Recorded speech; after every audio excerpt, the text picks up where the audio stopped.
So good morning, good afternoon, good evening, wherever you may be in this world of ours. And welcome to this roundtable discussion titled Nuclear Futures from Hiroshima and Nagasaki to Palestine and Beyond. But before we actually begin, I'd like to tell you that the ACT4PAL, the Academic Action Network for Palestine, in cooperation with Hiroshima City University, will be hosting this roundtable discussion. But before we do that, I just want to tell you a little bit about the Academic Action Network for Palestine. That is ACT4PAL. Our vision, we envision a future where Palestinian academia thrives as a beacon of resilience and defiance against the forces of colonialism, racism, and oppression.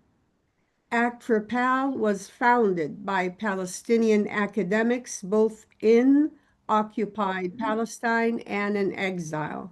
Our mission is to build a grassroots academic movement rooted in unwavering principles of anti-colonialism and anti-racism. We seek to collaborate with academic colleagues across borders to create a steadfast academic community that actively confronts the systemic barriers imposed by Israeli settler colonialism and apartheid on Palestinian academic institutions. As a transnational academic community, we are united in our commitment to advocate for academic freedom and autonomy while opposing all forms of injustice, racism, discrimination, gender inequality, and anti-Palestinianism. Our vision is a future where a borderless grassroots academic movement works alongside Palestinian academics to confront and dismantle settler colonialism, racism, and oppression in Palestine and beyond.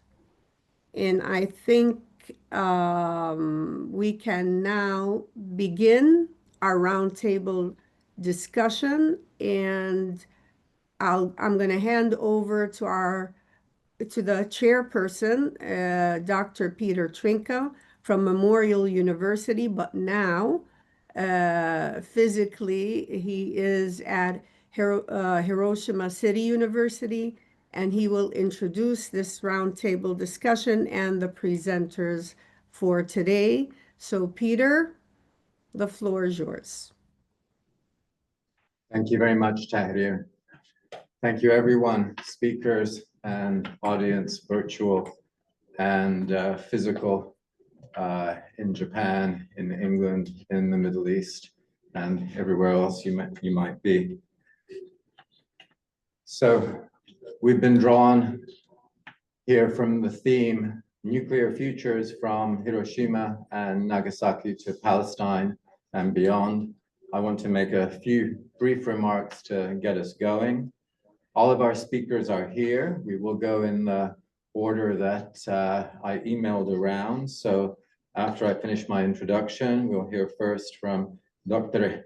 Hayoi Tanami from Hiroshima City University, then Dr. Ilan Pape, then Dr. Nakamura Taira, then Dr. Kaori Hatsumi, followed by Dr. Fazil Moradi, and Dr. Tahir Hamdi will finish us off. The theme that brought us together, part of which was advertised in the abstract, is as follows. The world faces an intensifying existential tension brought on by spreading planetary racism, and the proliferation of biopolitical warfare of genocidal proportions, and with the imminent danger of nuclear war.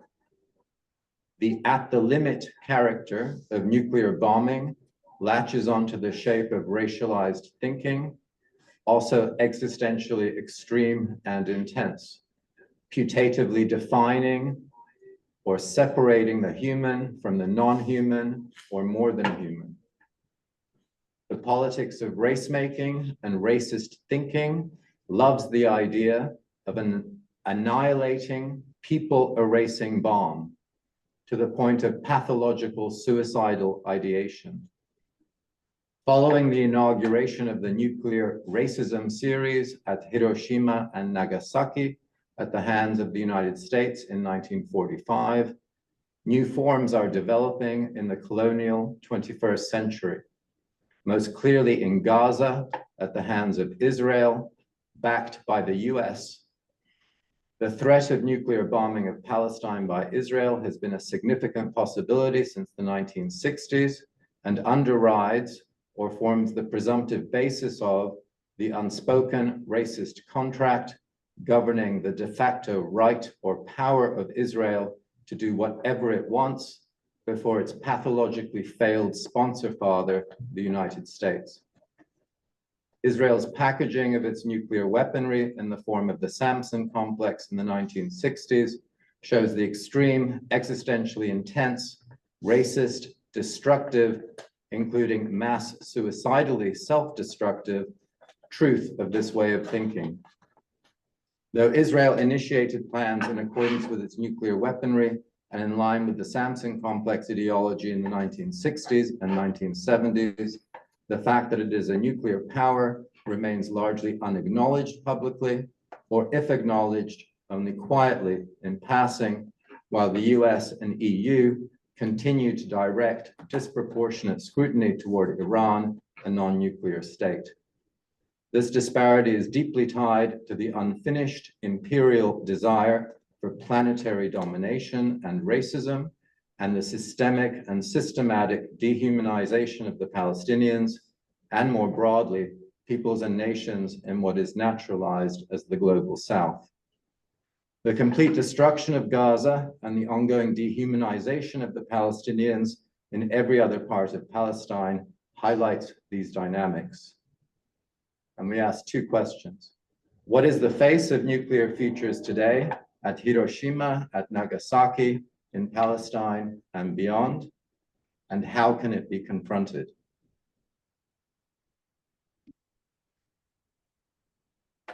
One of the persons who wanted to be here today but couldn't because she's teaching in rural Bangladesh, Gayatri Chakraborty Spivak, responded to me about 15 minutes after I invited her to join the panel. And she sends her regrets, but she asked to be mentioned and to be counted. And she sent the following letter, of which I'll read a short excerpt. And she sent this to me on the 21st of September. We must congratulate Keir Starmer and the 150 other states that have recognized the state of Palestine today, of course. But we must also recognize that this is an overdue act of reparation. As Starmer himself acknowledged, it was the British mandate that allowed the establishment of the State of Israel 75 years ago.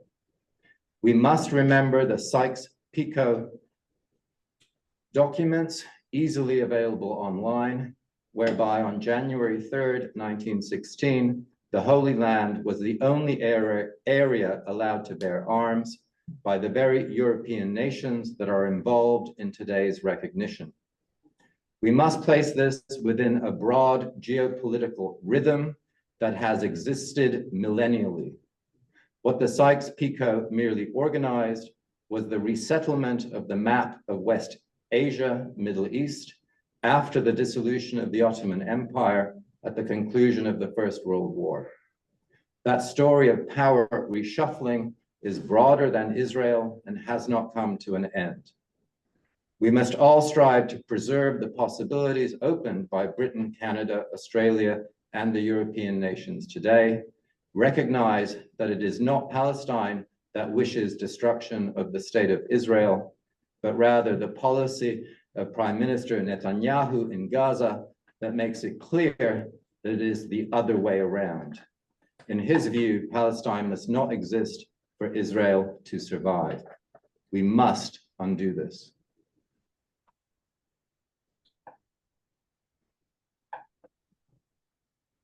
Finally, I'd simply like to end by saying a little piece about nuclear racism and the idea that what was begun by the United States in 1945 with the bombings of Hiroshima and Nagasaki has sadly, tragically set the model for violence today.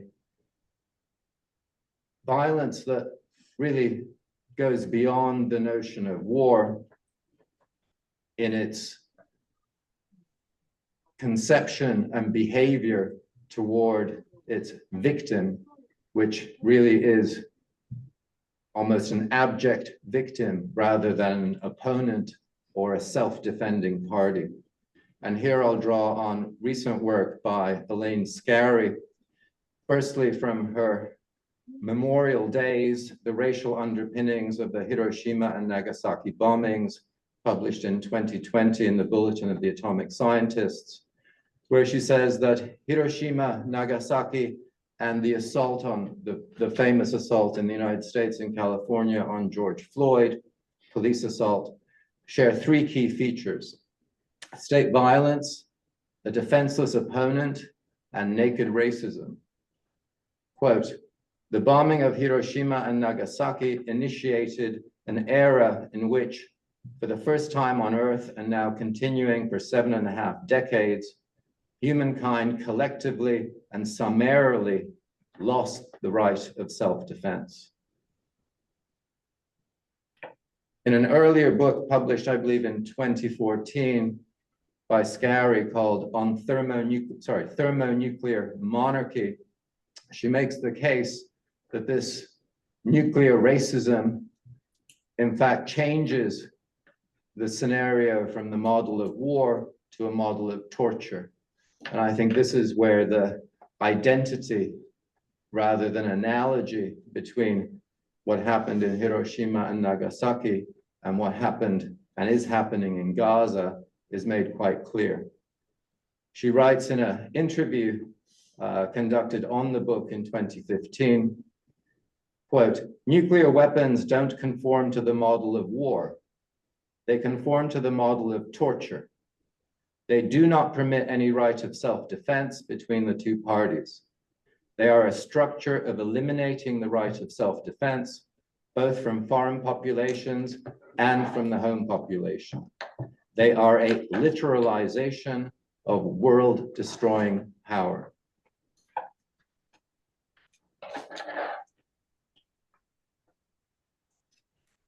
Our first speaker is Dr. Aoi Tanami. Thank you.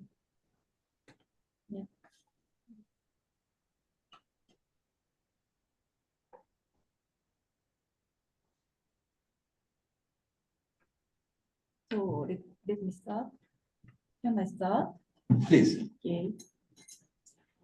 Hello, everyone. My name is Aoi Tanami.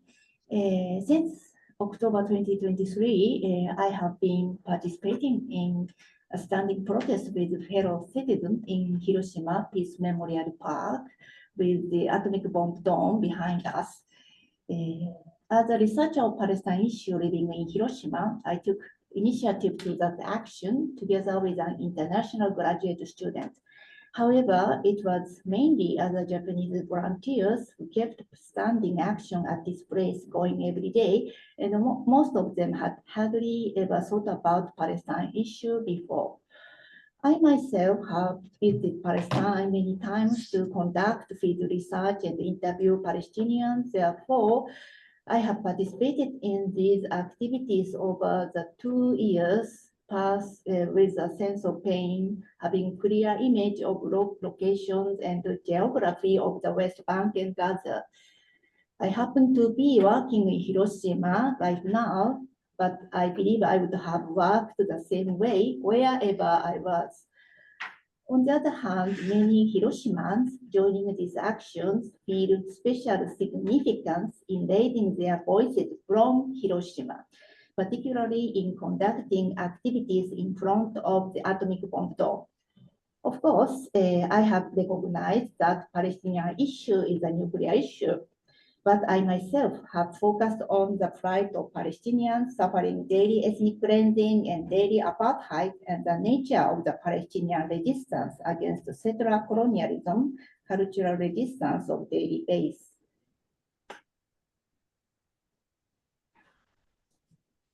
Therefore, linking the nuclear issue with the Palestinian issue was a new challenge for me. As a daily Palestinian experience, settlers' violence and apartheid is not directly related to nuclear issue.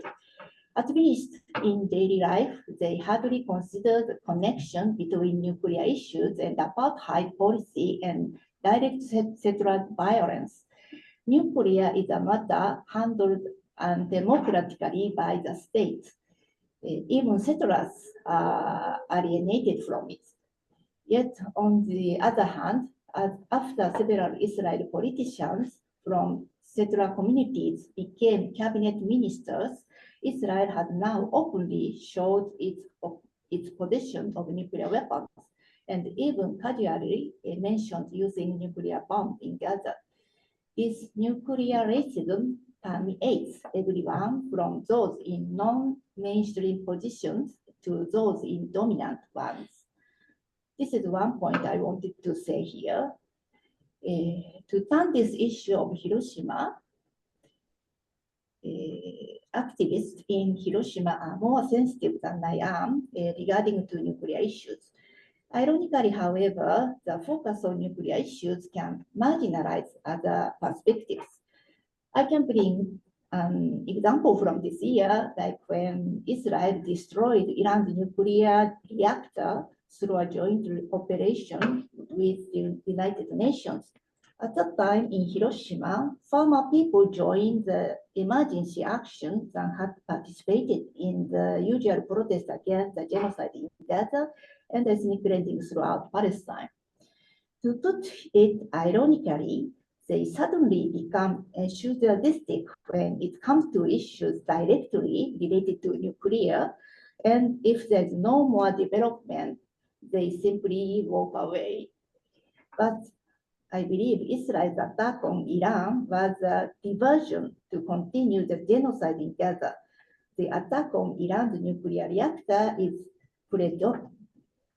tremendously problematic, but while it's exercising the power to create the problem, Israel is simultaneously creating development of genocide in Gaza.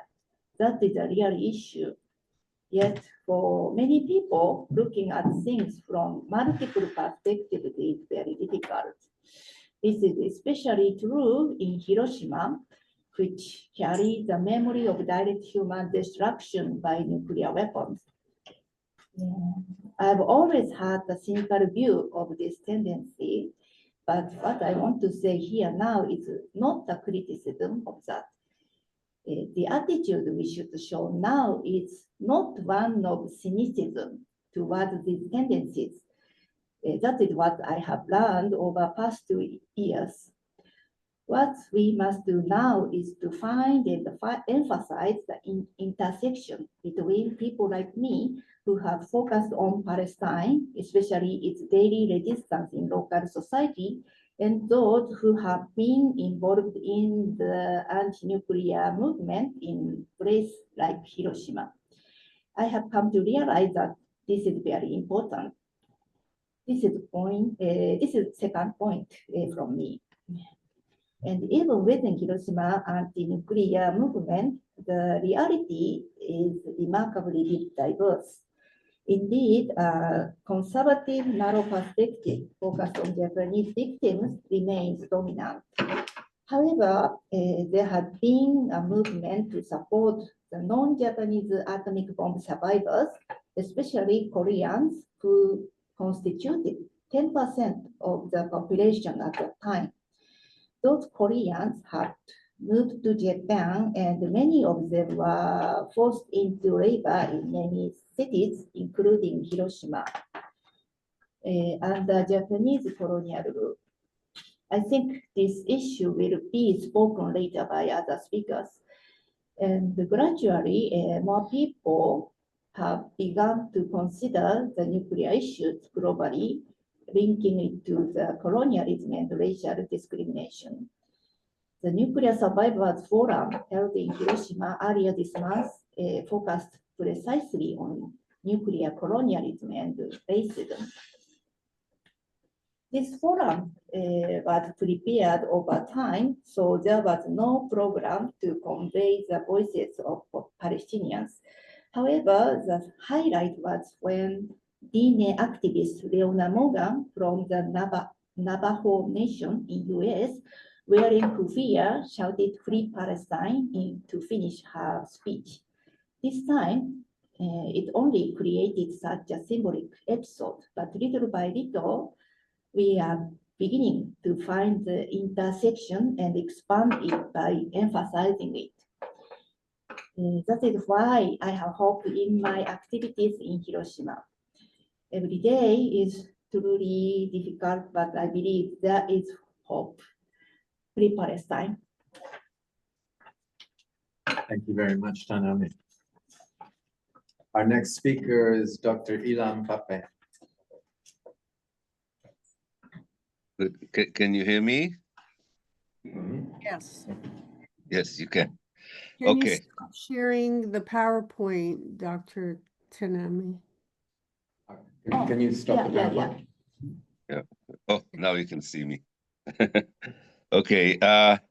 Thank you, everyone, for being there and for allowing me the honor to participate in this very important roundtable. I also want to apologize that half an hour from now there will be a power cut here, on and off. So if I disappear until the end of the roundtable, I hope to reappear. Depends on the electricity here. But I do have enough time at least to present properly, I think, my share.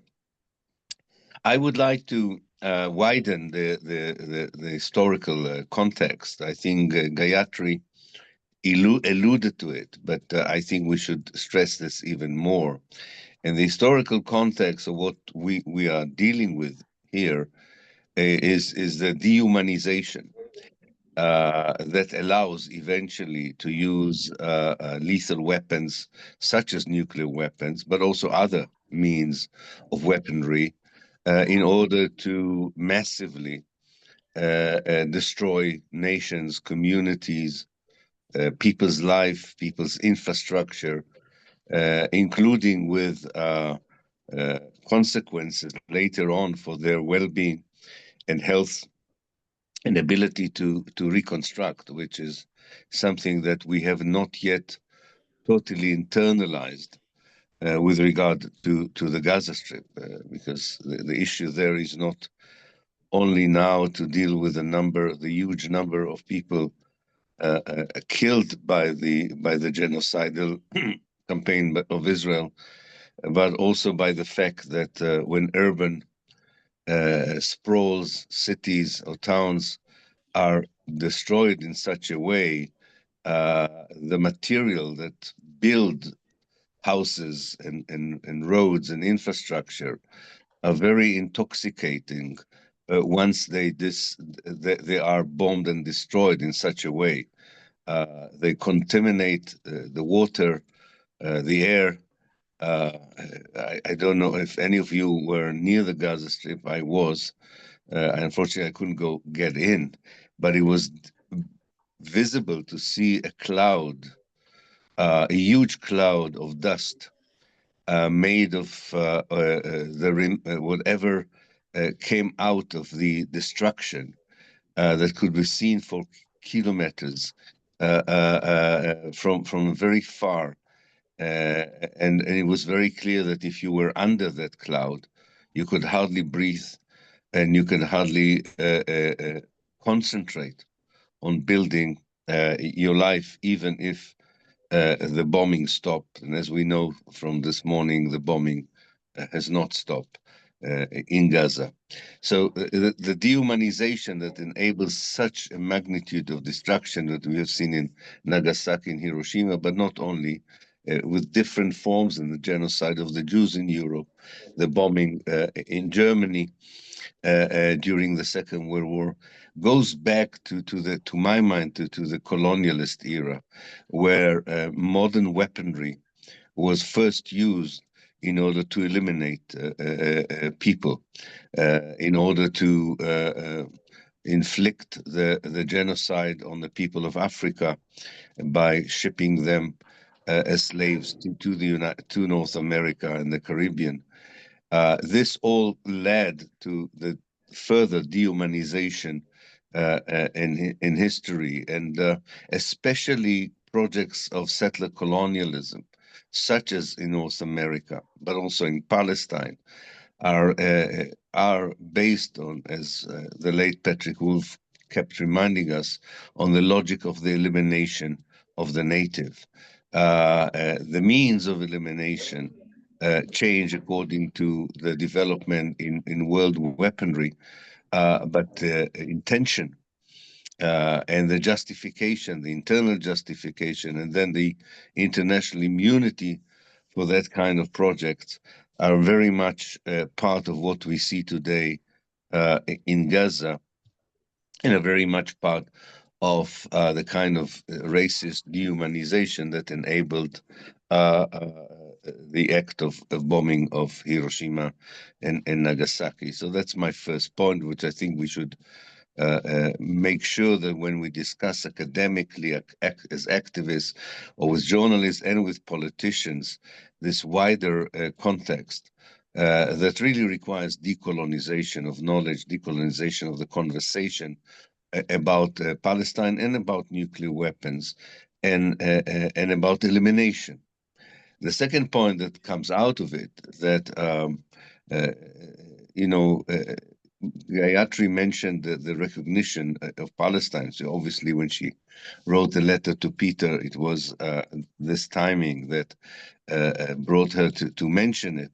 I do think it is very, very important to stress the point, even for the Japanese government, but definitely for the governments of the West, in Europe in particular, that what they are called upon to do historically and during giving their accountability for what happened in Palestine and in the Arab world, and in many cases their complicity in what happened in Gaza in the last 2 years, that their historical role now is not to help mediate between Israel and Palestine or to push forward for a two-state solution. Their historical role is to protect the Palestinian from further elimination. And there is a clear list of actions that they should and could take in order to defend the Palestinians from the continued attempt to eliminate them as a nation, as a people, as a country. And I think this is something we should bear in mind, both as activists, but also as academics, when we are dialoguing with whoever we believe have the power to influence the policies of our governments, whether in Southeast Asia or in West Asia or in the world at large. The third point, and my last point, that I think should be really stressed, and I think Peter referred to it by passing, but I would like to highlight it. There are actually 2 points. One is that the possession of nuclear weapons by itself is a huge threat on world's peace. There's no doubt about it. But it's also important to understand who possesses these weapons. And what is totally absent from the discussion in mainstream media, mainstream academia, and definitely mainstream politics in the world is the connection between the ideology of the current Israeli political elite, a messianic ideology, a fanatic, racist ideology, and the nuclear power that Israel possesses. Not that we were able to sleep quietly when this terrible weapons was in the hand of so-called more moderate Israeli governments, but that's for the past.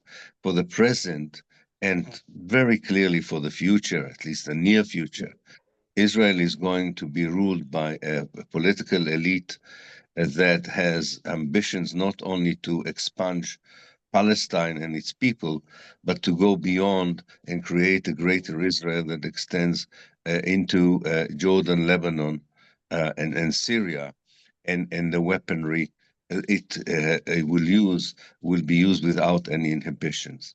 My final point is that in the world in which I can imagine a liberated Palestine, there has to occur certain developments or certain processes have to mature for that to be a reality. And I don't have the time to enumerate them, but I will just stress the one that is, I think, relevant to what we are discussing here. And that is that there is a global alliance that provides cynically, not anymore ideologically, cynically immunity to Israel and will provide immunity for Israel to continue the genocidal policies in Gaza and the ethnic cleansing of the people of the West Bank. And a very important member of its alliance are the military industries and the security industries. These industries employ in the West huge number of workers that probably consciously and morally could be convinced that their way of that their work, that their professions really contribute to the death and wounding and torture of others. But we have to deal with it. We have to deal with how do we diversify the military industries, the security industries.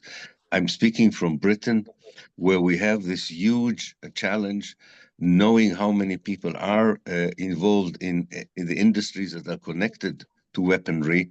And we would like the working class here to be very much behind the solidarity movement with the Palestinian, and that's a real challenge because they're afraid of losing their jobs. We need to have an international consultation of what should replace the military industries and how to replace. And I haven't seen enough of that done by the academia. And I think that should be really a huge project that, among other things, I think will contribute to liberate Palestine and decolonize it. Thank you for your time and patience. Thank you. Thank you very much, Ilan. Elaine Scarry points out that the left has abandoned the military and that that's a mistake. Our next speaker is Dr. Nakamura Taira. Hi. Can I share my PowerPoint? Please do. Can you see my PowerPoint now? Yes. Okay.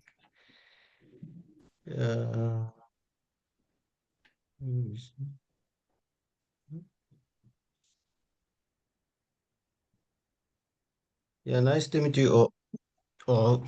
I'm speaking from Hiroshima City, Japan. Konnichiwa. Hello. My name is Nakamura Taira. My family name Nakamura. Taira is a kind of so-called first name in English, but in Japan, first name is Nakamura, family name. So it's complicated. My individual name is Taira, family name Nakamura. Nice to meet you all. I'd like to introduce something myself. I'm interested in studying Japanese colonialism and decolonization and teaching such a subject and also peace studies in Hiroshima University. I have been learning and studying history, anthropology, cultural studies, so on. I published in Japanese language titled Memories of Colonial Violence in Japanese. The subtitle is Taiwanese Highland Indigenous Peoples and Decolonial Movement. I'm interested in such a topic and theme. I'm not a specialist on Middle East or other areas, but I think today I'd like to raise a question about why does not Japanese recognize atomic bombing, a bomb attack, as a nuclear racism or nuclear colonialism? Such a question. My answer is like um, those four.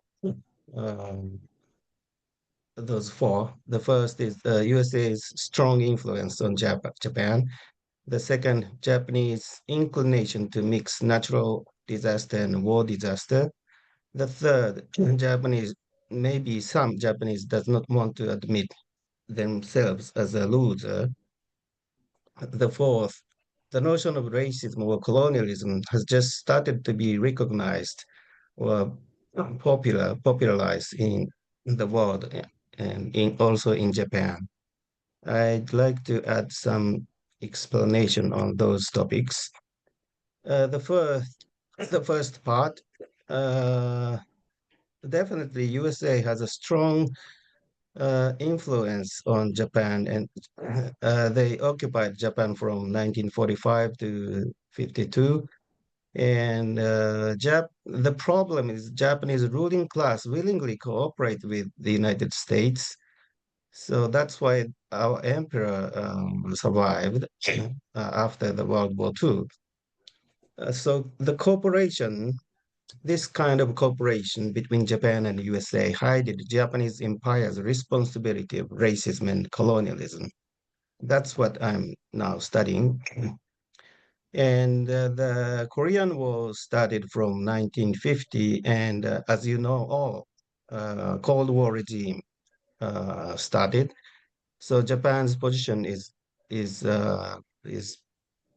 position as at the West at the West. And the Japan-U.S. Security Treaty was made in 1951, and it continued to the present. It's the strongest treaty. I think it it have influence on Japanese mind or Japanese way of thinking. Actually, Japanese students or laborers resisted to this treaty or this cooperation between Japan and USA, but it was defeated, and so many left and leftist party or new left peoples stood up, but I have to say it was defeated. It's failed. And at that era, 50s or 60s, so-called peace use of nuclear began, and uh, it, as you know, in Japan, we had a bad experience of 11 March, nuclear disaster. So it's a very interesting, complicated country here. So basically, Japanese consciousness is just like this. We cannot compete with USA. Just today's news, our new prime minister just met Donald Trump, and it shows a strong cooperation uh, between Japan and USA. The second is Japanese inclination to mix natural disaster and war disaster. There are many things maybe we have to say, but I'll put one here. It's a sentence at the Memorial Park, Peace Memorial Park in Hiroshima. It says very symbolically, It says, "Let all the souls here rest in peace, for we shall not repeat the evils." 安らかに眠ってください。過ちは繰り返しませんから in Japanese. So here we can see this is a very symbolical words in the center of the Peace Park at Hiroshima. It's just a few hundred meters from 0 point, 0 point. So here we can see who is the subject that dropped a bomb. We almost, it doesn't mention about the United States or their responsibility to drop a bomb. So there's no clear subject. It equals to no clear responsibility of Japanese or responsibility of USA. So such a situation is same as 11 March disaster. This society does not strongly demand the responsibility of the war or human disaster. The third part is the Japanese does not want to admit themselves as a loser. Maybe it's it's it is about the Japanese right wing such a subject, also connected to the point I mentioned in the second part. It is very obvious in 15th August, 8月15日, Japanese society usually say it's a end of war day of ending war, not losing war. So from here we can see it's like a natural disaster. Actually, it is a war disaster, human disaster, but in Japanese way of thinking, there's something like that. It seems there's no clear Japanese subject to Japanese individuals. Maybe we can say like that, or maybe we can discuss about this. So what is a subject or individual of resistance to present regime? It is a big problem. Maybe we problem for all of us today in this meeting. Actually, for example, there was a Japanese communist, and there is still exist, but uh, Japanese Communist Party has been oppressed during imperial period of Japan, and after World War II, slowly they are losing its influences. So this is just information for you. The fourth part is the notion of racism and colonialism. When we got such an important concept or knowledge about knowing the world or knowing the inequality or power balance, I think it's a knowledge problem also. And my question is, the notion of racism or colonialism has just started to be recognized in Japan. I think it's important for us, and it's also related to our education or our media problem. Of course, as you know, maybe Merkmal is a Japanese and also German. It's the point is that maybe around 2001 Durban Conference about World Conference Against Racism, Racial Discrimination, Xenophobia, and related intolerance. I think such a knowledge on racism and colonialism is just needed present era, also in Japan. But very few scholars or classes are willing to talk about such important problems also in Japan. As a scholar in Japanese university, for me, important to find and interpret those history in Japan or structure between Japan and USA or other Asian countries. Uh, and the history not letting us recognize it using major media and major academics. So yeah, this is a same. It's a problem, knowledge and knowledge production, and also education and the media. My talk is yeah, I finished here. Thank you very much. Thank you very much, Dr. Nakamura. Our next speaker is Dr. Kaori Hatsumi. Yes. Oops. Oh. Thank you so much, everyone here, for including me. So I am from Japan, but I am trained in anthropology, and I have worked in wartime Sri Lanka, in the middle of Sri Lanka's civil war.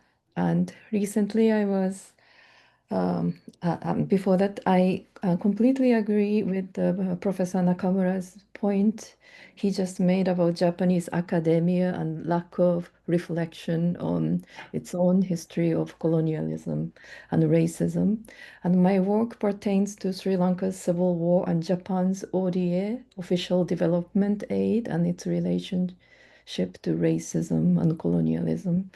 And we all just started here, such academic discussions. Anyway, so recently I was in Sri Lanka, and a Sri Lankan person referred me a play written on Hiroshima. So I'd like to talk about it. This was brought up by a Sri Lankan victim of recent civil war that ended in 2009. And when it comes to the question that Peter and Fazil raised, what are the faces of our nuclear futures? If that kind of future were to be there, I think it's the world where there is no witness, no prayer, no mourning. How can we confront and defeat contemporary nuclear threats? I may be an optimistic one, but I think we should keep telling stories, keep witnessing, keep listening. As Adorno said, to lend a voice to suffering is a condition for all truth. And I kind of believe in this. Anyway, so this is the story that a Sri Lankan victim told me about. He was so resonated with. Story from Hiroshima, Living with Father, Chichi to Kuraseba, that was written in 1994 by Inoue Hisashi, a playwright, and translated by Zeljok Sipris. So in the preface, Inoue is saying this: when I bring up the subject of Hiroshima and Nagasaki, an increasing number of people say it's wrong to dwell on having been victimized, because the Japanese of those days also victimized Asia. The second part of this view is certainly accurate. The Japanese did victimize all of Asia. However, I will never accept the first part of the statement because I believe that the two atomic bombs were not merely dropped on the Japanese, they were dropped on the entire human existence. The bomb victims of that time who were burned by the infernal flames represent people throughout the modern world who cannot escape from the existence of nuclear weapons. I write as one among 6 billion human beings, not out of a feeling of victimization, but rather out of a conviction that it would be a greater wrong to pretend ignorance of the inferno that I know.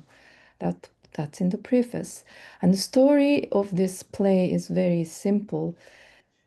Mitsue, who was at the time of bombing in Hiroshima near the ground zero with her father, couldn't save her father, and she escaped. And Mitsue says, after like 3 years after the bombing, it's wrong for me to be happy. I'm a daughter who deserted her father in a sea of flames, worse than hell, and ran away.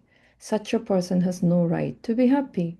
So Mitsue, this daughter, is in this feeling this when the spirit of her father visits her.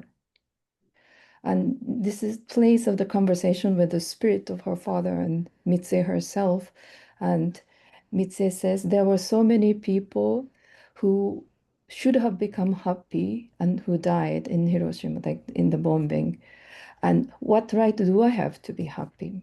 You know, it was so natural to die that time in Hiroshima, and it's so unnatural to have survived.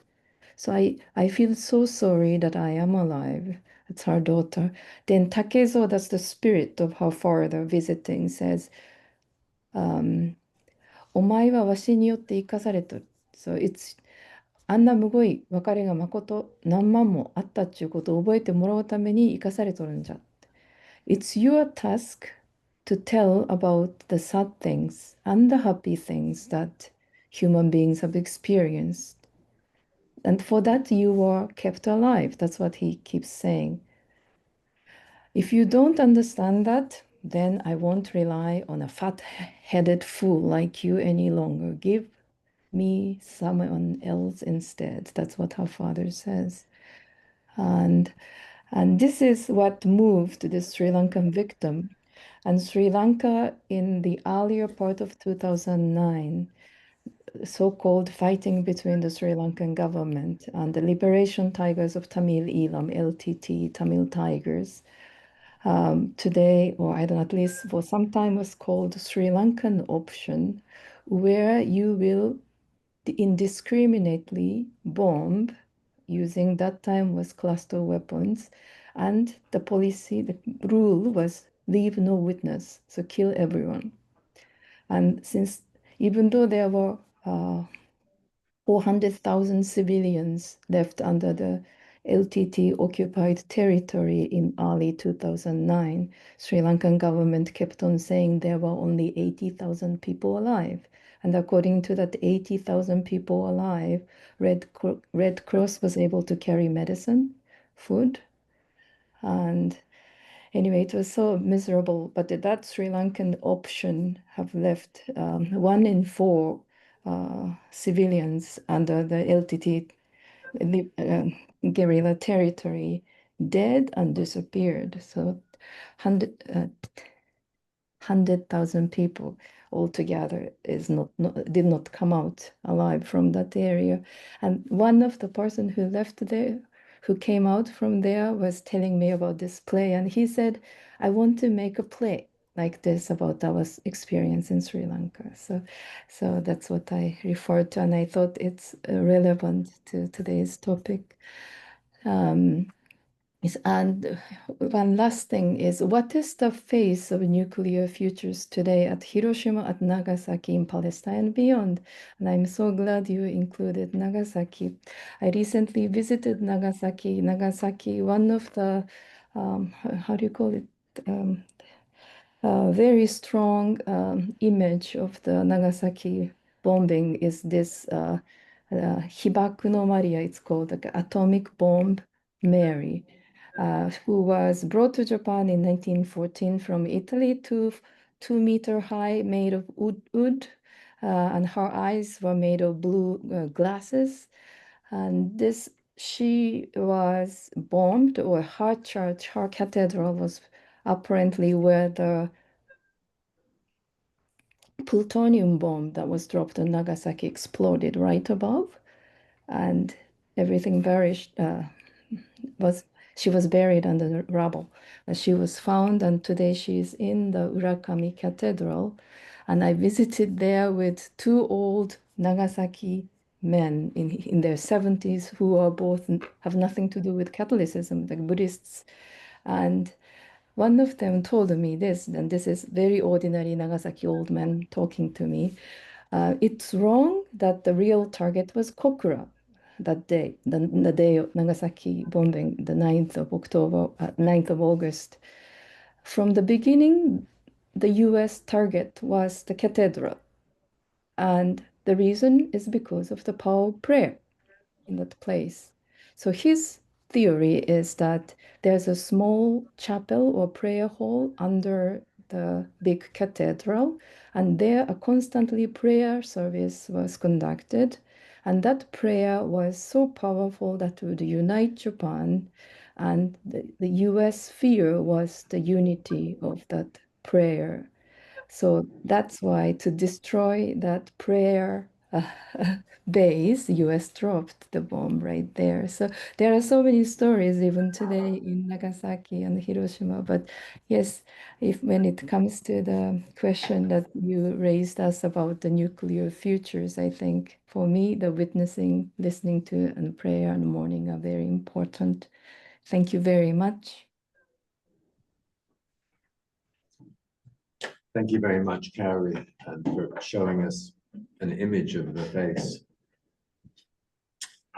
We have two more speakers. Our next speaker is Dr. Fazil Moradi.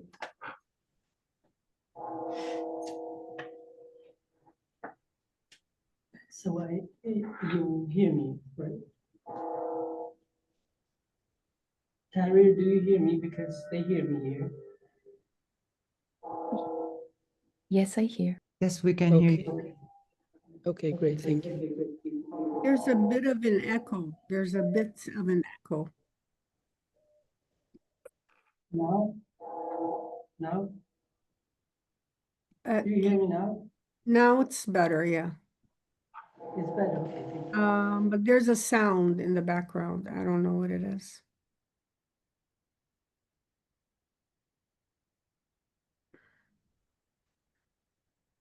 You're muted.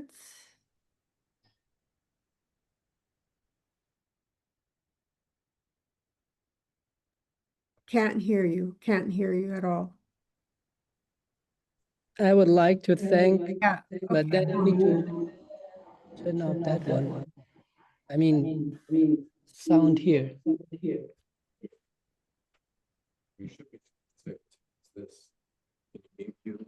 I'll just move it over. Do you hear me now, Tyler?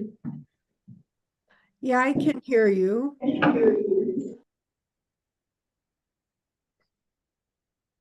Now, no.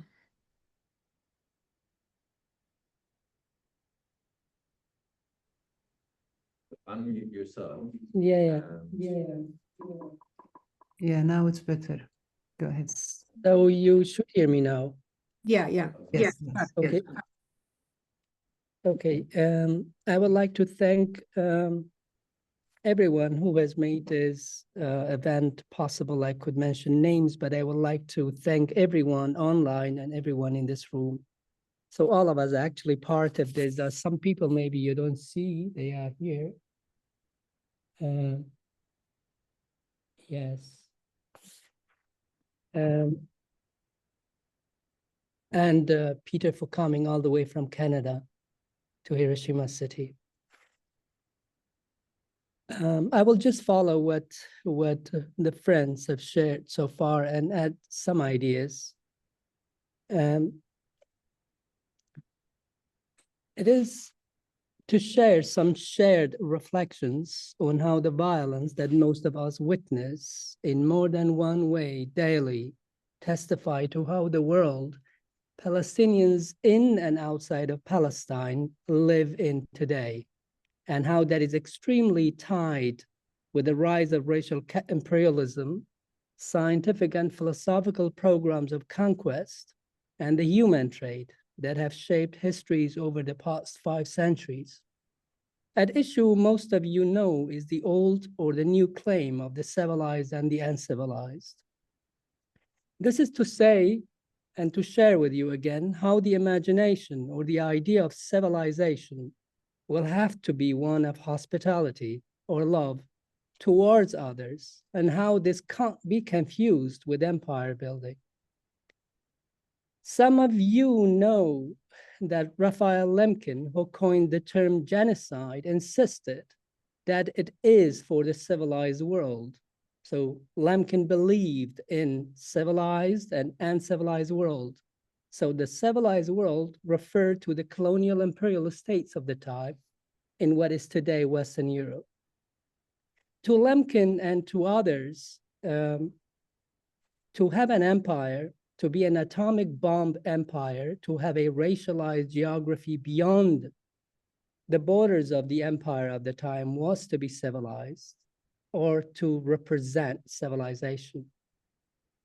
Hospitality or love, as it concerns me, and I hope to share with you, has always been a threat to empire building and scientific and philosophical race making, both within and beyond the last 500 centuries. Love, as James Baldwin says, and I quote, has never been a popular movement, and no one has ever wanted really to be free. The world is held together, really, it is held together by the love and the passion of a very few people. Otherwise, of course, you can despair. Walk down the street of any city, any afternoon, and look around you. What you have got to remember is what you are looking at is also you. Everyone you are looking at is also you. End of the quote. This concern is also at the heart of Sadi Shirazi's writings. Sadi lived almost 1,000 years before James Baldwin. In Bani Adam, or humankind, can also be translated as children of Adam. In the book of Gulistan, the Rose Garden, Sadi thinks when the life or suffering of others ceases to move us, it isn't their suffering that disappears, but all traces of our own humanity. In other words, the ethical and political responsibilities toward each other's life or suffering is the condition of being human, or we can use the term, the condition of being civilized. In this slide, the colonial imperial acts of conquest, old and ongoing in Palestine, constitute not civilization, neighborly love, or the love of the subaltern, to borrow from Spivak, subaltern referring to those deprived of all legal and political rights. And in the case of Palestinians, the very fact of their humanness. So empire building in this context would be the manifest destruction of the very possibility of hospitality or love. Now, to understand civilization as hospitality the way Baldwin and Sadi think it is important that we think from Hiroshima, Nagasaki, or Japan at large, but also from the ruined streets and neighborhoods and universities in Palestine or Gaza. I use Palestine here or Gaza because the division between Gaza and West Bank is part of the destruction of Palestine. The imperial conquest and mass murder achieved with dehumanized armies and atomic bombs or advanced science, or with horses and swords, don't make much difference when we attend to how we have come to be politically educated. The question here, as it was raised, the political organization and knowledge to define and see ourselves and others. Others would be strangers or foreigners. I'm going to share some example with you. In Kitab al-Hind, written by Abu Rayhan al-Biruni almost 1,000 years ago, he writes, and I quote, "In all manners and usages, the Indians differ from us to such a degree as to frighten their children with us, meaning Muslims, with our dress and our ways and customs, and as to declare us to be devil's breed, and our doings as the very opposite of all that is good and proper. By the by, we must confess," Biruni writes, "in order to be just, that a similar depreciation of foreigners not only prevails among us and the Indians, but is common to all nations towards each other." Echoing Biruni, Edward Said writes in Culture and Imperialism, I quote, "We are all taught to venerate our nations and admire our traditions. We are taught to pursue their interest with toughness and in disregard for other societies." Let me share with you from where Said is thinking. In the history of British India from 1817, James Mill assembles Indians, Chinese, Persians, Arabians, and Japanese, Siamese and Burmans, Malays and Tibetans as the needed inferiors of what he calls the Western civilization. According to Amartya Sen, I quote him here, Mill wrote his book without ever having visited India. He knew no Sanskrit, nor any Persian or Arabic, had practically no knowledge of any of the modern Indian languages. Is it a surprise then when Thomas Bobbington Macaulay, a member of the Supreme Council for India in the 1830s, writes, I quote, a single shelf of a good European library was worth the whole native literature of India and Arabia.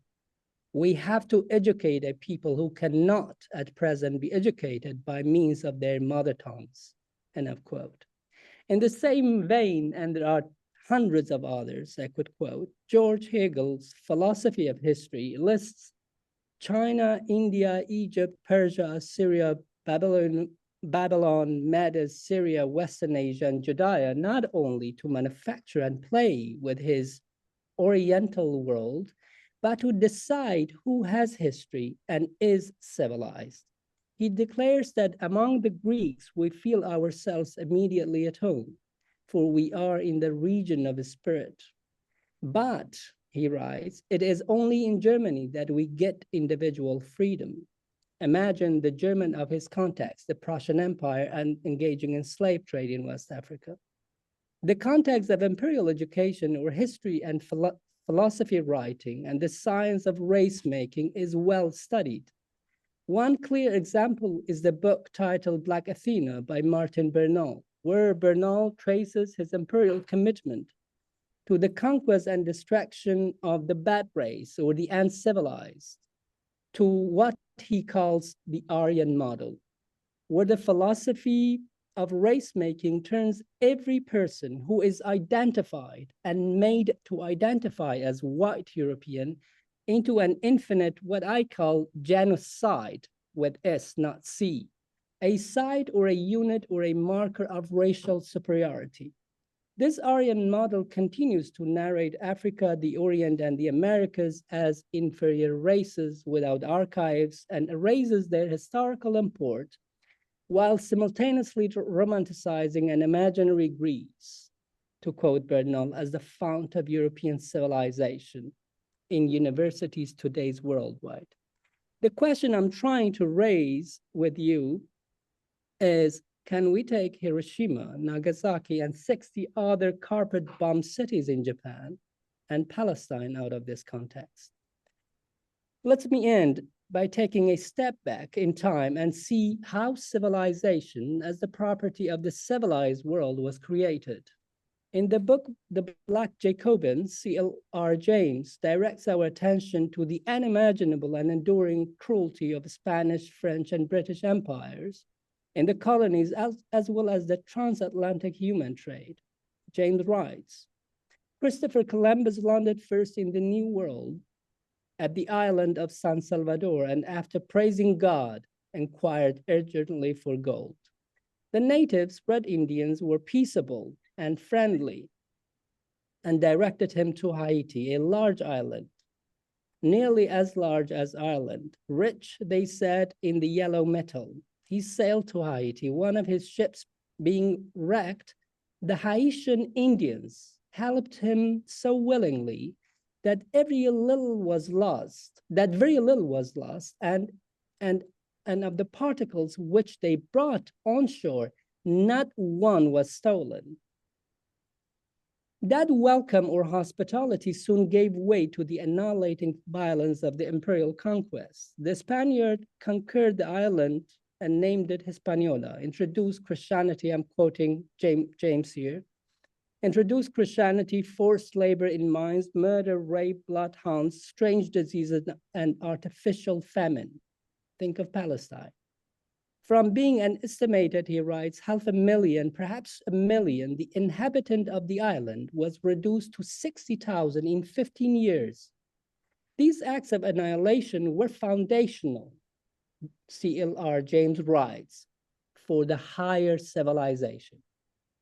In this context of the birth of what is called modernity as civilization, civilization as modernity, was only a technology of conquest and mass murder, not as an experience of hospitality or love or relations of responsible care.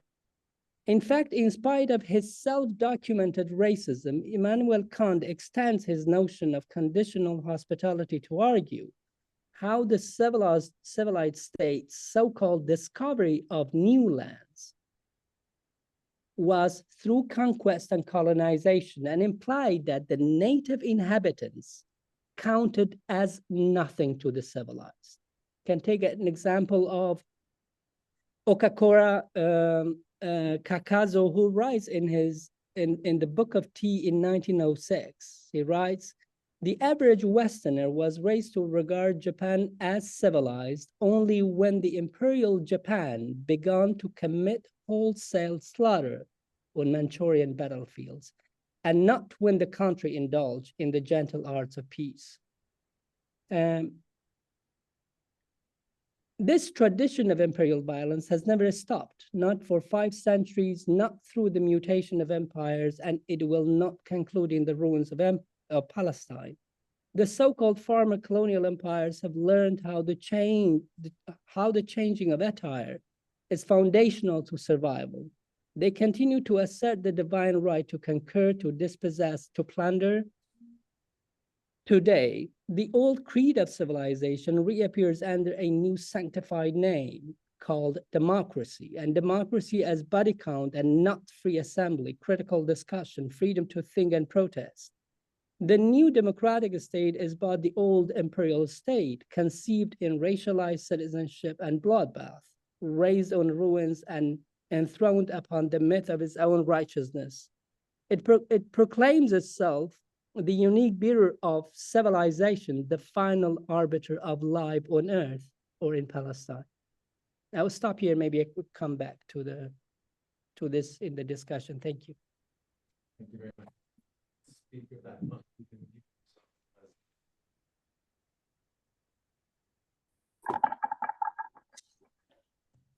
All right. If you can mute. Thank you very much, Fazil Moradi. We now turn to Dr. Tahir Hamdi for our closing address. Okay, thank you very much. Thank you very much, Peter and Fazil, for that very interesting presentation. My name is Tahrir Hamdi. In Arabic, the word tahrir means liberation. And as the Palestinian voice here, let's hope that, because I was named in the spirit of the liberation of Palestine, let's hope that this does actually come true. So not only free Palestine, but let's liberate Palestine from the river to the sea. Okay, so I'm going to start my presentation now. We have several words that are, used in the theme for this roundtable discussion: nuclear futures, Hiroshima, Nagasaki, Palestine, beyond, and how can all of this be confronted. So first of all, I wanted to establish the link between Hiroshima, Nagasaki, Palestine, and what the beyond means. So in the Western colonial consciousness, it was necessary that Hiroshima and Nagasaki be atomically bombed, thus instantly killing hundreds of thousands of Japanese people, 246,000, according to Adam Mayashiro. In order to, writes Daniel McIntosh, summarizing Tom Lewis's views in his book titled, and please concentrate on the title of this book, Atomic Salvation: How the atom bomb saved the lives of 32 million people. So immediately now we are thrown into the discussion of nuclear weapons being a savior, okay? And summarizing Tom Lewis's views in the book, Daniel McIntosh writes, the common presumption of the efficacy of Hiroshima and Nagasaki was offered as a final proof of how air power, particularly against mass civilian populations, transformed the nature of war, and concentrate on the next word, and justified the development of American strategic doctrine and the resources devoted to the construction of the nuclear stockpile and its associated delivery systems. So here we are immediately thrown into the debate of who exactly is worth saving. According to this racialized thinking, nuclear power then should or must be concentrated in the hands of those who must always be saved. That is the United States, Western Europe, and Israel. Israel, who incidentally does have nuclear weapons, but has not signed the Nuclear Non-Proliferation Treaty. So these are the human, or if you like, the more than human, those who are always morally justified. Now we're getting morality into it. Morally justified in exterminating, annihilating hundreds of thousands of useless brown, black, or yellow people, those who are not worth being saved, the obviously less than human, or to use the phrase of the Israeli Prime Minister Benjamin Netanyahu, the human animals, referring to the Palestinian population of Gaza and elsewhere inside and outside occupied Palestine. And I just want to show you here how this kind of thinking was always there, even at the very creation of the state, the Zionist state. Chaim Weizmann, who became Israel's first president, told Arthur Rupin, the head of the colonization department of the Jewish Agency, about the Palestinians, quoting, the British told us that there are some 100,000 Negroes, Kushim, and for those there is no value. So this kind of idea of dehumanizing the other was always there since the inception or the creation of Israel. By the way, a side note, of course, let's not forget that Iran, a non-nuclear power and a signatory to the Nuclear Non-Proliferation Treaty, continues to be aggressively sanctioned by the United States and Western Europe for not abiding by the strict measures imposed upon it by the racist hegemonic Western regime. It is indeed deeply ironic how the word saving lives can be used in the same phrase as the atom bomb or nuclear weapons, as Adam Maya Shiro points out.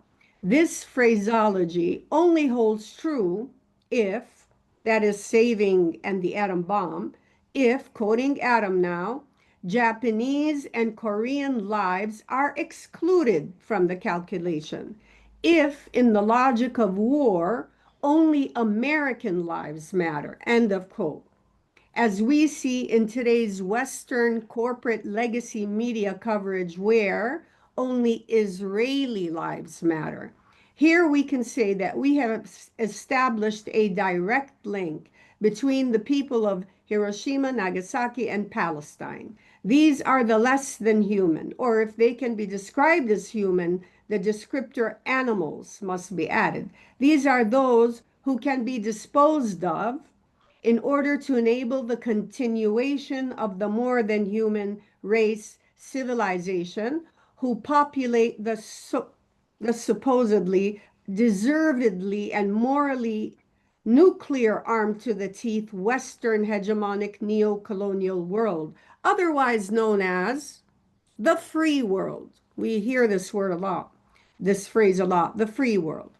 In an interview with the American broadcaster ABC News in 2025, Netanyahu pitched the battle of good versus evil argument to American audiences to supposedly justify the mass extermination of whole civilian populations and maintain Western colonial planetary hegemony through genocide, imposed starvation, that is, the intentional withholding of food and water from a civilian population in Gaza, and what is now being euphemistically termed as peace through strength, which can be defined as the right to commit genocide, creating peace, through strength or highly destructive air power with the capacity to instantly annihilate both people and buildings above and beyond the destructive power used in the atom bombs dropped on Hiroshima and Nagasaki in 1945. In fact, Professor Paul Rogers from the University of Bradford in the UK had this to say about the total devastation of Gaza by Israel using the most lethal American weapons. And this was from a few months back. So you can imagine the numbers have increased since then. He says, if you look at the total tonnage of weapons dropped, mainly bombs, but missiles and tens of thousands of artillery shells, you get a total of something like 70,000 tons of explosives. Okay, back in the Cold War days, we used to say a kiloton is equivalent to 1,000 tons of TNT. We are now using explosives that are much more powerful than TNT. But if we do use that figure, 70 kilotons of weapons dropped across Gaza. Hiroshima was about 12 kilotons. So look at the difference. 70 kilotons in Gaza, and that was a few months back, and Hiroshima was 12 kilotons. So we are talking about the equivalent of 6 Hiroshimas. But because these bombs drop individually in Gaza, they are spread much more, so you get an extraordinary level of devastation. It's certainly more than Dresden, certainly more than the other 2,000 bomber raids in the Second World War. And all of this, of course, serves to uphold the peace through strength equation of the colonial racist so-called free world led by the United States, with the settler colony of Israel as its most prominent example. This Western hegemonic racist colonial mentality has given itself the moral right to deploy ethical, moral right to deploy people erasing bombs, tools of mass human destruction against the other. Nowhere is this clearer than in the case of the dehumanized Palestinians, whose killing by the hundreds of thousands is still being debated on Western television in terms of proportionality and the so-called Israeli response. And let's not forget that Israel is also using banned thermal bombs, which cause the bodies of Palestinians in Gaza to melt or even evaporate.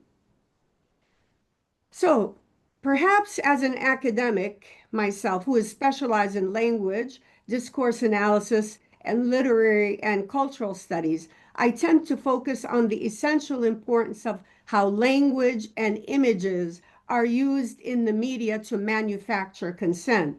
To use the words deployed by Edward Herman Noam Chomsky in their book, Manufacturing Consent. For example, we always hear of Israeli hostages, okay?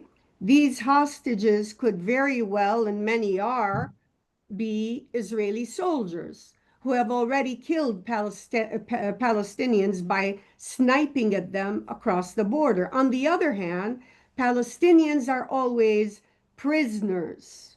And that means they're already guilty by mere naming. Prisoners could be a 12-year-old boy who threw a stone at an Israeli tank, or Dr. Hussam Abu Safiyyeh, a pediatrician and the director of Kamal Adwan Hospital in Gaza, who was arrested by Israel in December of 2024. Western media and even some Arab media outlets deploy these terms very obediently as prescribed by the Israeli genocidal regime. I was going to give you an example of CNN, how they humanize the Israeli hostages, even giving pictures of them with names. You can tick on the picture and the name of the Israeli hostage, get his whole life story, his love life, his favorite book, his favorite food, etc., etc. Whereas Palestinians, most likely mutilated in pieces under the rubble, don't really matter. They're just numbers, even if ever mentioned. So, in the above discussion, I touched upon the relationship between Hiroshima, Nagasaki, and Palestine, but I have yet to address the beyond in the title of this roundtable discussion. Can this beyond refer to the global south? I believe it can, because populations in the global south have long been treated as dispensable by the Western colonial hegemonic order, comprising the US, Western Europe, and Israel. These powers have already anointed themselves as the free world, a supposedly democratic realm in which this free humanity reserves the right to exterminate and annihilate those deemed less than human at will. However, I will go one step further and say that the beyond can also mean all the people in this so-called free world in the global north who oppose this hegemonic regime and have been awakened from their slumber as a result of the Gaza genocide, perhaps, which has been live streamed to the rest of the world on social media, and discovered that the democracy in which they were numbed into believing is nothing more than a neo-colonial hegemonic genocidal order. In the spirit of saving the humanity that deserves saving, American congressmen such as Randy Fine and Tim Walberg, Senator Lindsey Graham, and Israeli Heritage Minister Amichai Eliyahu have all called for the nuking of Gaza. According to Mayashiro, the frequency and flippancy with which politicians and pundits have entertained and at times encouraged the nuclear destruction of Gaza has struck a nerve in Japan, where anti-war and pro-Palestine sentiment is surging. Nuking Gaza in the spirit of atom bombing Hiroshima and Nagasaki, for example, is presented within the context of saving Western civilization, a myth that has deeply penetrated the Western psyche with the help of different institutions, academic and otherwise, and of course, Western legacy media or corporate media. Now, the question remains,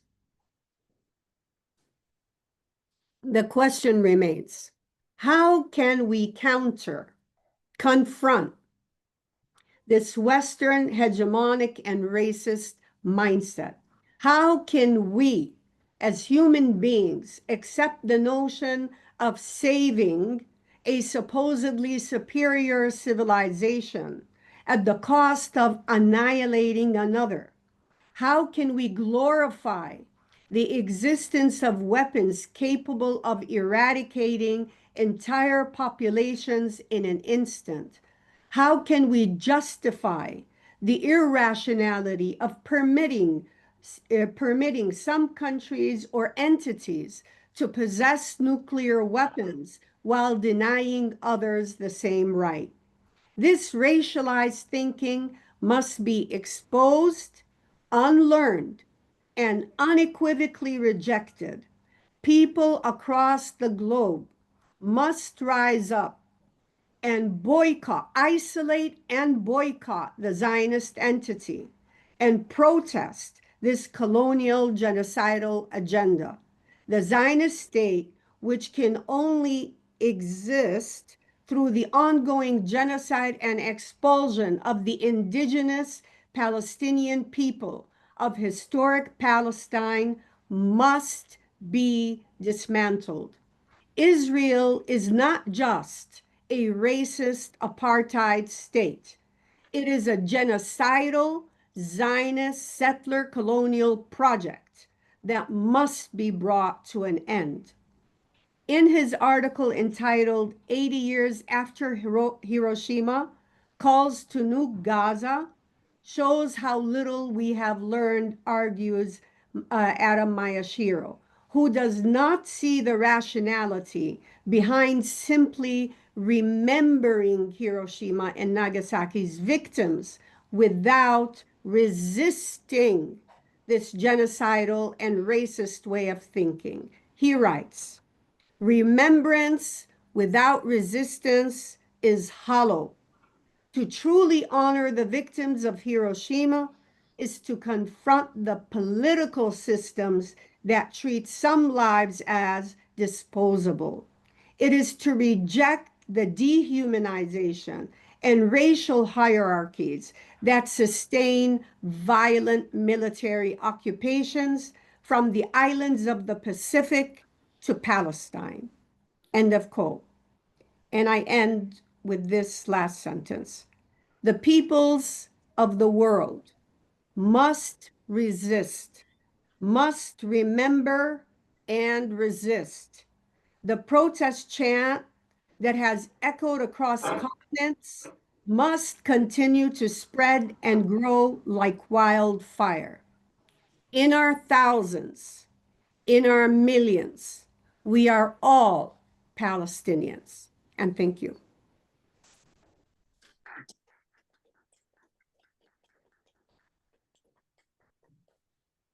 Thank you so much, Tahrir. We've gone substantially over our time, so rather than having speakers speak to each other, I think we should just open it up to general discussion through speakers and the floor. So I'm not sure if through chat, if there's already speakers list, I'll let Afaf or Tahrir run or direct that, and also ask if there's anyone in the room as well who'd like to speak. So anyone online? We have one question and one comment actually in the chat. The first question is from the team, and Tash. I'm sorry if I haven't pronounced your name correctly.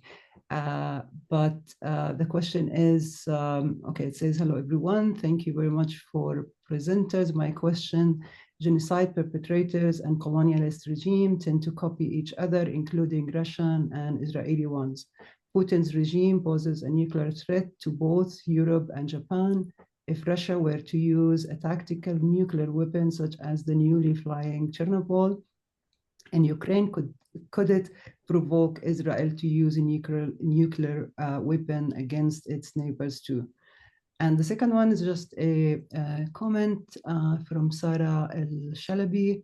Hiroshima's story is a powerful reminder that the effects of war and nuclear violence last for generations. It's important that we continue to connect this history to Palestine and also present their struggles. Thank you all for all the presenters, and your efforts and input are very appreciated. If you want to go with those two, and these are the comments and questions we have so far. Anyone like to speak to that?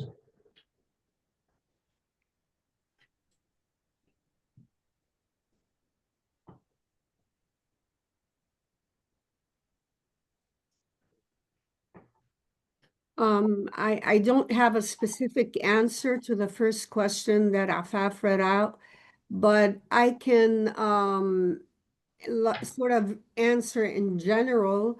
the idea of peace through strength. For example, Trump is going around all over the world saying, we have, a nuclear ship right off the coast of, before he even says anything, he talks about the very idea of being able to destroy you at once, annihilate you at once. And even Gaza is now being used as an example of what can happen to other countries in the Arab world, especially what we call the Levant or Bilad al-Sham.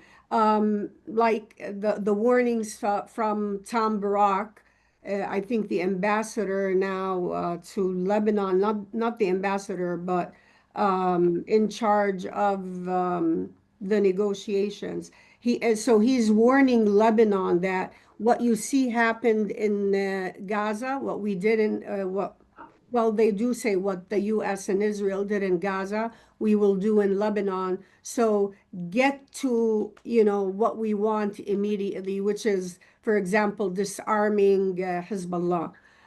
So yeah, the idea of having the kind of weapons, nuclear weapons, thermal bombs, etc., especially in the hands of the powerful nations like the United States, Western Europe, Israel has nuclear weapons, is being used to threaten other nations into obeying what this Western hegemonic world wants. So the agenda is whatever it is the US and Israel and Western Europe want must happen. So this is the idea of peace.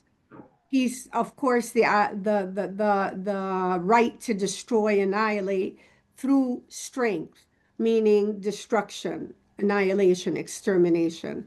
So I think, yeah, these weapons are being used to make the rest of the world slaves, or less than that, to the hegemonic world, with the bombs that can destroy and melt people in seconds and minutes. I don't think I answered the first question, but I'm just summarizing very generally.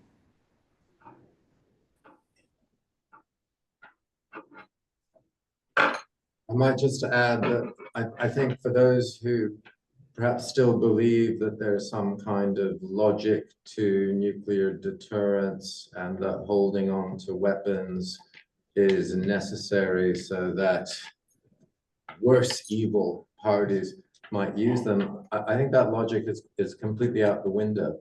The messianism that Ilan talked about, the apocalyptic tendency, and what I refer to as the pathological nature of Trump and others party to this, it is more than conceivable that they see the elimination of the entire earth under this scenario. There are strange science fiction ideas, but they're real in terms of actual people on the ground in the States who want to fly off to another planet and think that they can do that. So air power is going to destroy and also save them under these very strange scenarios. Other questions? I just wanted to add, Oh. sorry for the question, that Natnash's question is very important. Why the bombing of Nagasaki was necessary? Hiroshima was a uranium bomb on 6th of August. 9th of August, the bomb that was called Fat Man, Hiroshima bomb, was Little Boy. Fat Man was dropped on the 9th, 11:02 a.m. in Nagasaki. But before that, the midnight, August 8th, Soviet Union declared a war, and it decided to invade Manchuria. So Soviet joined this side, this hemisphere side of the war on the 9th of August, that morning, when the plutonium bomb was dropped on Nagasaki. And that was just to show off to Soviet Union what amount of power that US had. And I'm sure, as you questioned, like to show off, to caution, when you resist, what's going to happen? Gaza is going to be a precedent, like an example. That's what Tahir said. You want to be like Gaza? Okay, resist. That's what they are going to say. That's what I fear. I don't, sorry. Thank you very much.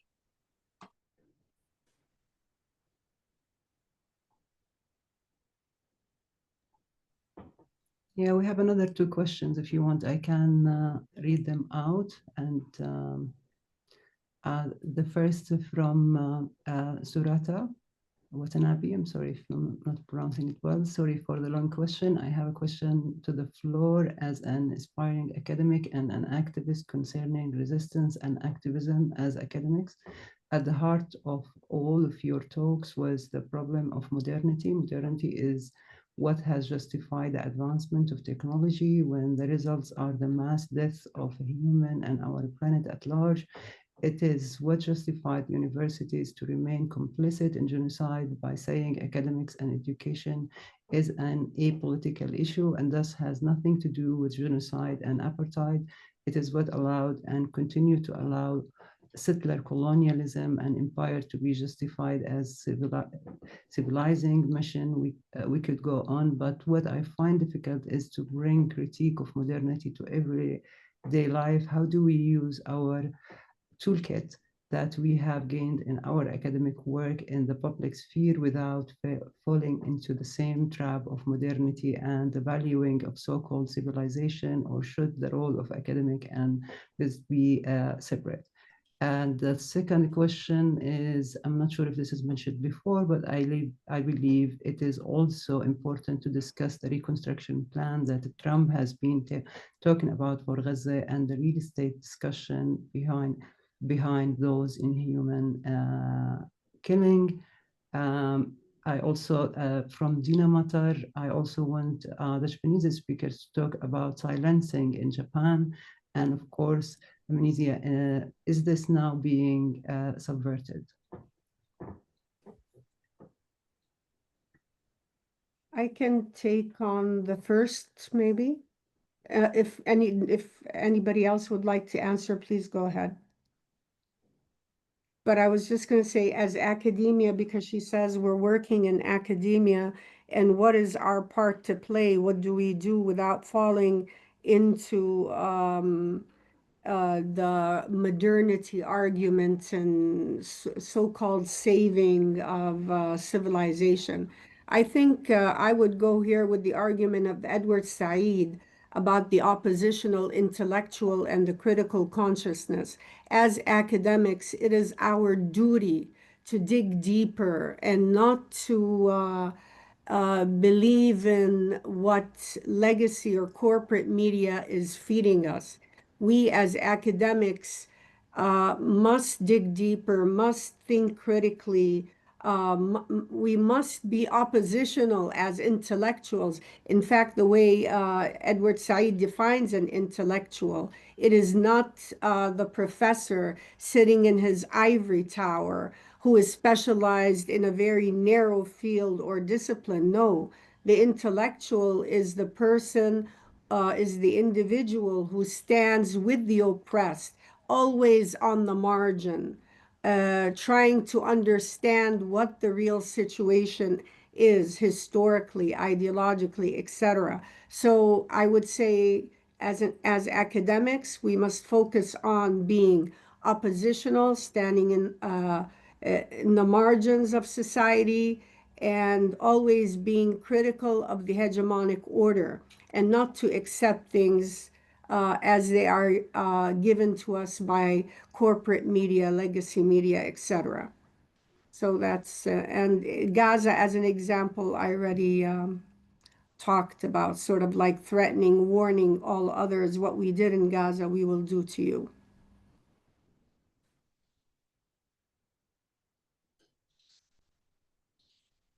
Julia Molinari has her hand up, I think. Can somebody allow her to speak? No, I think she was just reacting to what you said. Okay. I think for the silencing in Japan, the Taira Nakamura should be the person to respond, but I don't see him here. So I'll Yeah, he left. Yes, I comment on it. So for the Nobel Prize, Peace Prize reception ceremony in Oslo last year, the Hidankyo, the nuclear bomb Hibakusha group, has received the Nobel Peace Prize. In that speech, he emphasized that Japanese government never compensated to the victims of Hiroshima and Nagasaki, never ever gave compensation such as like if you went as a soldier and served the Japanese Imperial Army during the war, your wife or your family deserves some kind of compensation. But the Hibakusha, the nuclear bomb victims, have never received compensation, and that is probably one of the reasons that this Japanese government under U.S. Influence silenced the victims, never really given voice to them. And also I hear many stories from the victims, Hibakusha themselves, that they were never really encouraged to talk or especially in the field of education. If they were teachers, they were discouraged to talk about the experience. So only certain narratives, as Japan as the victim of the A-bomb, have lived through this last century, like half a century, but not the individual voices of the victims. So there's a huge silencing still in effect here, I think.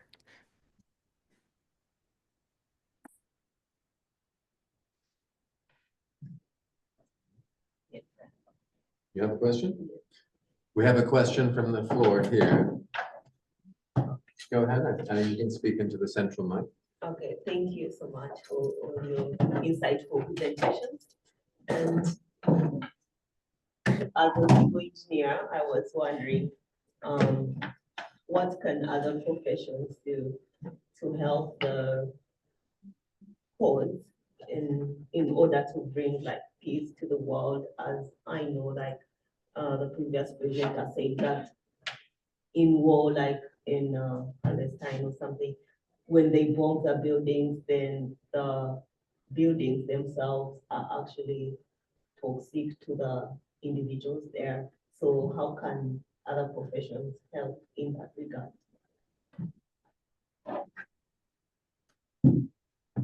Thank you very much. Was that audible?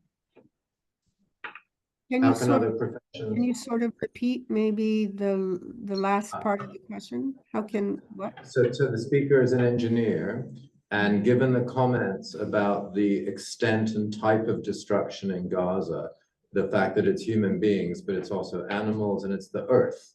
So the area is toxic. How can other professions, especially engineers, help in this kind of situation?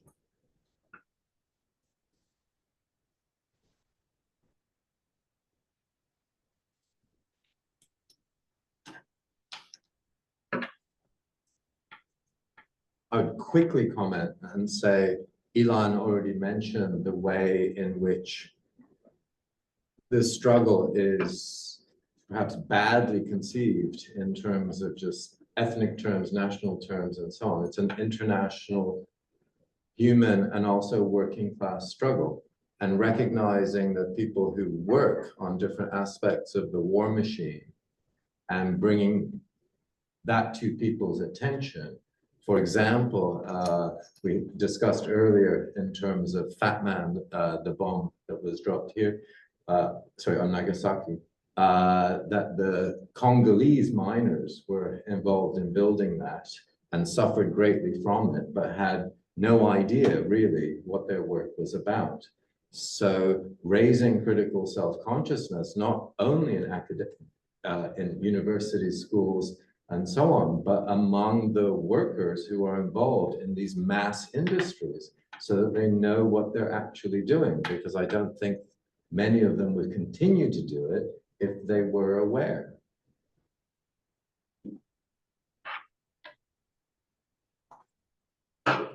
Any other comments or questions? We're getting close to the end of our time.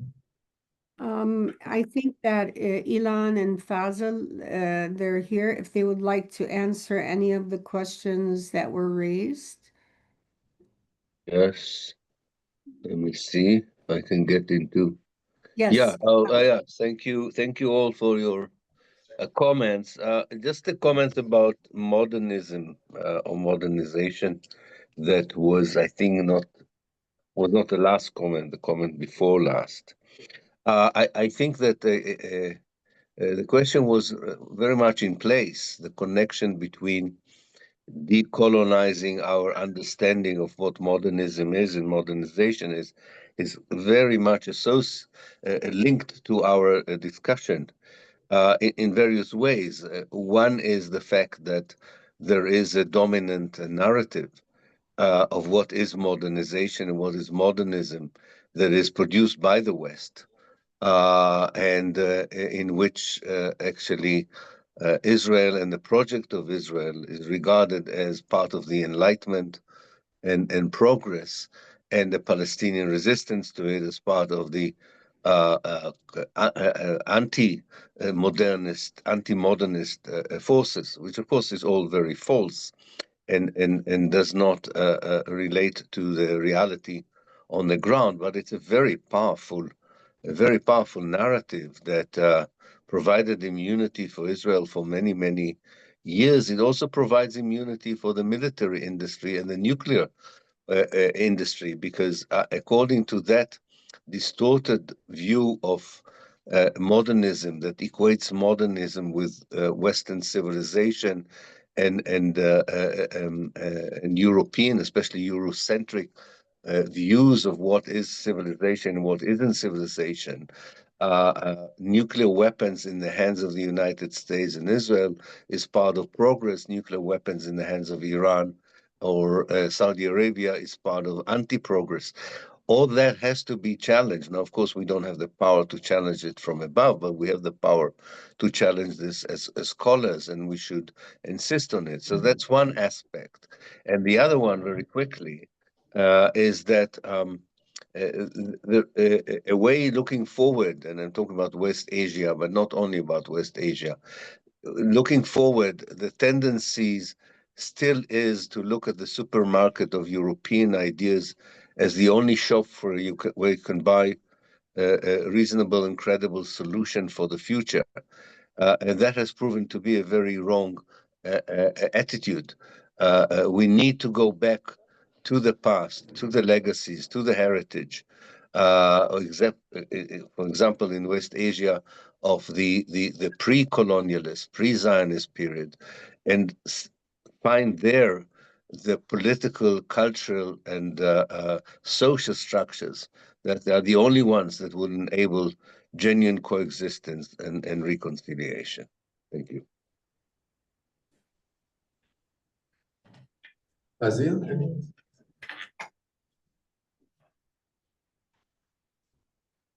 It's really hard to say something within a very limited time, but what I try to share is that what we are dealing with is this imagination of empire buildings. And the fact is, we cannot talk to empires. Empires are not humans alone. So it is like going to the Dutch West India Company and saying, please stop enslaving people or trading in slaves. It is like going to Auschwitz concentration camps and telling the Nazis there, what you are doing is wrong, you should stop it. Or going to the Iranian state and saying, raping girls in the prisons, or not, you should stop it, it's immoral.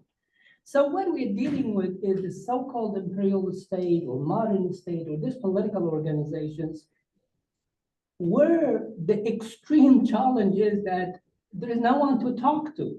This idea of repeating Trump and Trump's media performance is an extreme mode of colonization. So really, to understand how the American empire works, we will never get that information through media or in many universities of today, because universities today and since in the last 2 years,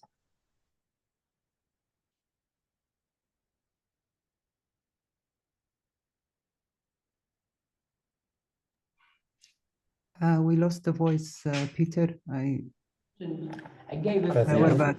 Raise your volume, raise your volume. So sorry, you didn't hear me?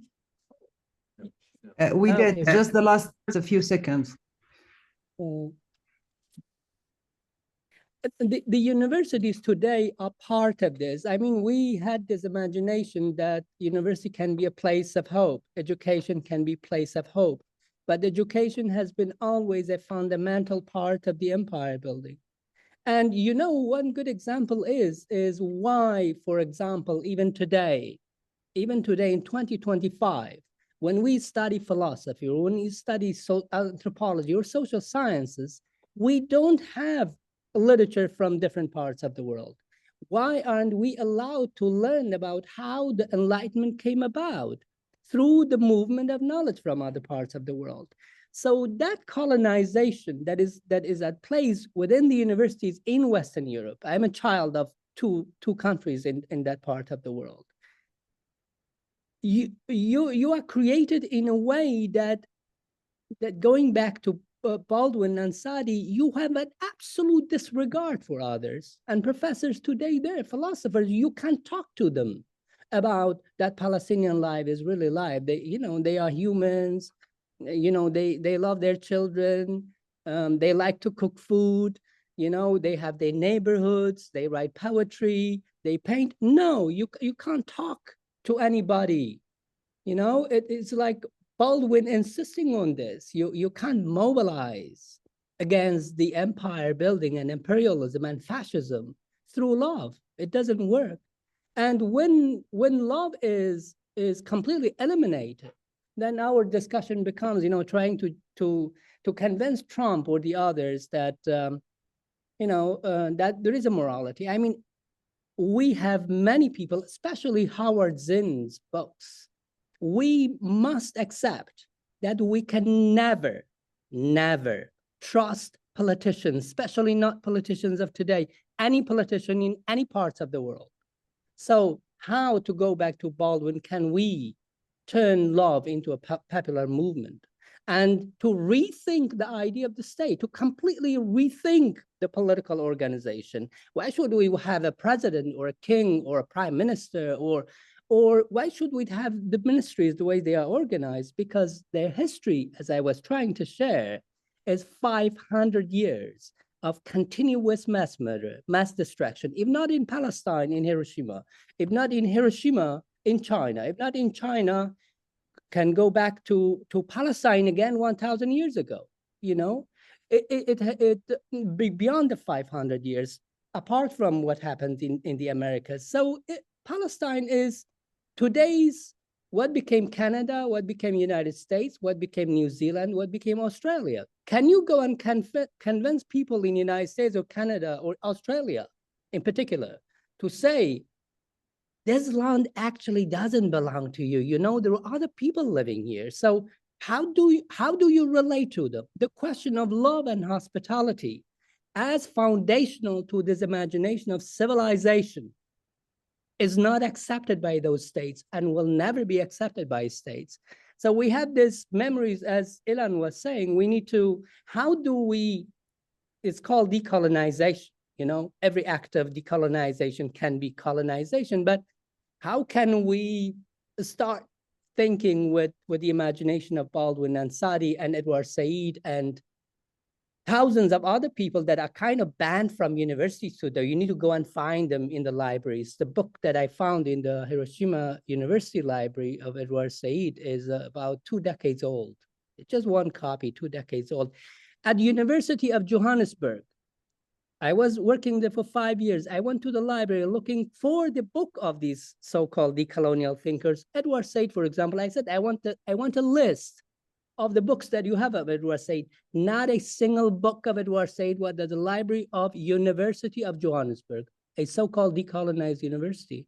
So So the challenge is immense. The challenge is incalculable as long as there is an imperial state, as long as there is a state. Once there is a conference happening in Qatar, which is also another political game, then the states come from Western Europe who have been suppressing and banning protests for Palestinians. They go to the General Assembly and say, we recognize Palestinian state. You know, this is all an imperial game. We need to understand how the empire works. Empires will never show their face. Empire is not Trump. Empire is not the King of England. Empire is not the German Chancellor of today who says, like in the 30s, you know, you need to understand this. In the 30s, they said after the collapse of First World War, the Nazis said, we are back on track. Merz, in his meeting with Trump, in the State of Union or in the White House, he said, we are back on track. You know, so there is a love of imperialism, not only within the states, but also at universities. So how do we confront this? I don't know. Decolonize our universities to begin with. In the Arab world, we have departments of English language and literature that teach strictly English and American literature. Begin by decolonizing our education system. This is where you begin, because you need to build, construct awareness. And if you don't decolonize, there will never be this kind of awareness that can bring about change and decolonize the world as well. But Palestine, for me, for I think so many people now, is a symbol of that kind of decolonizing the world, really, not just liberating Palestine, but decolonizing the world, including the global north, not only the global south.